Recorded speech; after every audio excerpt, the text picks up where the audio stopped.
ভারত আমাদের বিরাট প্রতিবেশী রাষ্ট্র।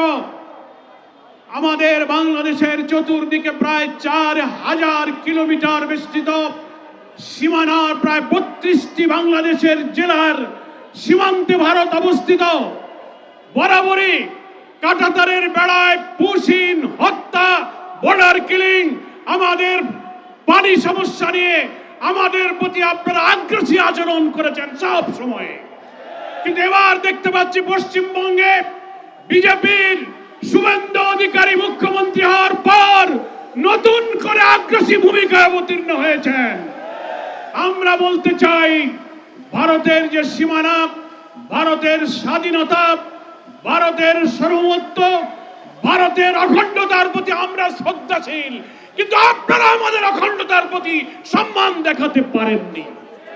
পশ্চিমবঙ্গের নির্বাচনের পর শুভেন্দু অধিকারী যখন মুখ্যমন্ত্রী হলেন, কি আশ্চর্য ব্যাপার, একটি দেশের মুখ্যমন্ত্রী হয়ে তিনি বললেন শেখ হাসিনা শাহজালাল বিমানবন্দরে অবতরণ করবে, উনি 2 মিনিটে বাংলাদেশ দখল করবেন। এতে বোঝা যায় আপনারা আমাদের অখণ্ডতার প্রতি শ্রদ্ধাশীল নন। আমরা জানি আপনারা সেই আধিপত্যবাদী একটি দেশ, যে দেশে ফ্যাসিস্ট, বিতাড়িত, পতিত, পলাতক, খুনি, অপরাধী শেখ হাসিনাকে আপনারা আশ্রয় দিয়েছেন। আপনারা ওসমান হাদির খুনি ফয়সালকে হাতে পেয়েও বাংলাদেশের কাছে হস্তান্তর করছেন না। প্রতিদিন আপনারা পুশিন করছেন। গত বছর প্রায় 2500-এর মতো পুশিন হয়েছেন।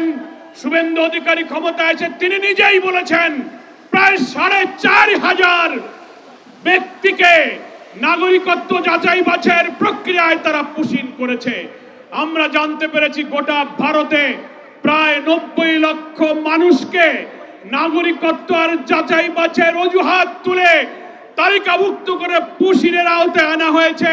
সীমান্তে শেল্টার রেখে সেখানে তাদেরকে আটক রাখা হচ্ছে, নির্যাতিত করা হচ্ছে।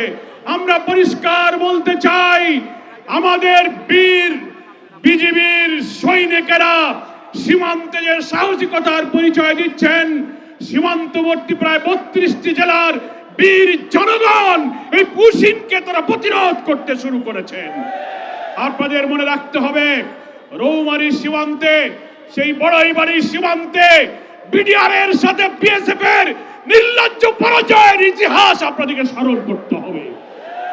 আমাদের সীমান্তের লুঙ্গি পরা কৃষকরাই আপনাদের এই পুশিন প্রতিরোধ করার জন্য যথেষ্ট।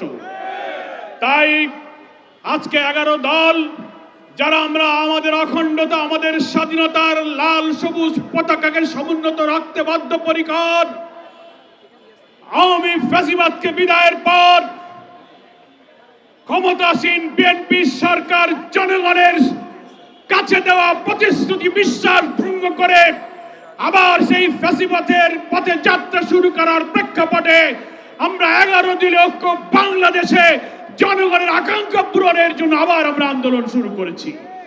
এই 11 দলীয় ঐক্যকে সমুন্নত রেখে আমাদের অখণ্ডতা, আমাদের স্বাধীনতা সর্বত্র রক্ষার জন্য আমাদের এই সংগ্রাম নিরন্তর, নিরবচ্ছিন্ন, অপ্রতিরোধ্যভাবে ইনশাআল্লাহ এগিয়ে যাবে। আমরা ভারতীয় সরকার এবং দেশের স্বাধীনতা সার্বভৌমত্বের প্রতি যেমন সম্মান দেখাই, তেমনি বাংলাদেশের সীমানা, আমাদের এই ভূখণ্ডের পানি সমস্যা, সীমান্ত সমস্যা, ব্যবসা বাণিজ্যের সব ক্ষেত্রে ন্যায্যতার, সমতার ভিত্তিতে আমরা সম্পর্ক চাই। আমরা বৈষম্য, আধিপত্যবাদী এবং নিজেদের উপরে দাদাগিরি, বাবুগিরি করে বাংলার বীর জনগণকে প্রধানত রাখা যাবে না। আমাদের সংগ্রাম চলবে। আপনারা ঐক্যবদ্ধ থাকবেন। জনগণের প্রতি, দেশবাসীর প্রতি আমাদের আহ্বান থাকবে যে আমরা সব সময় আমাদের অখণ্ডতা, স্বাধীনতার ব্যাপারে সচেতন থাকব। আমাদের ক্ষমতাসীন সরকারের লজ্জা হয় না। আধিপত্যবাদের সেবাদাস, তাদের কাছে দাসখত দিয়ে বাংলাদেশটাকে আবার তাদের কাছে বিক্রি করতে বসেছে। আপনার একজন প্রধানমন্ত্রীর উপদেষ্টা দিল্লিতে প্রবেশ করতে পারলেন না, অপমানিত হয়ে ফিরে আসলেন, জাতির কাছে ব্যাখ্যা দিতে পারেন নাই। আপনারা 300 বিবৃতি দিয়ে পার্লামেন্টে একটি দলকে কটাক্ষ করার জন্য অপচেষ্টা করেন, পুশিন করে আপনার উপদেষ্টাদের অপমানিত করে আমার অখণ্ডতাকে নষ্ট করে স্বরাষ্ট্রমন্ত্রী সেখানে 300 বিবৃতি দিতে পারেন না।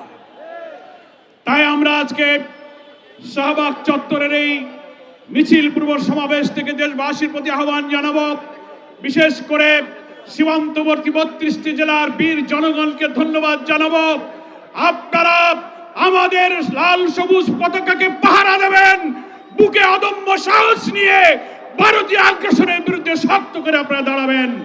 বিজেপির বীর সৈনিকেরা যে সাহসিকতা দেখাচ্ছেন, বিএসএফ এর লোকেরা বিজেপিকে গুলি করতে চেয়েছে, ভিডিওতে দেখেছেন, বলে আমরা গুলি করে দেব।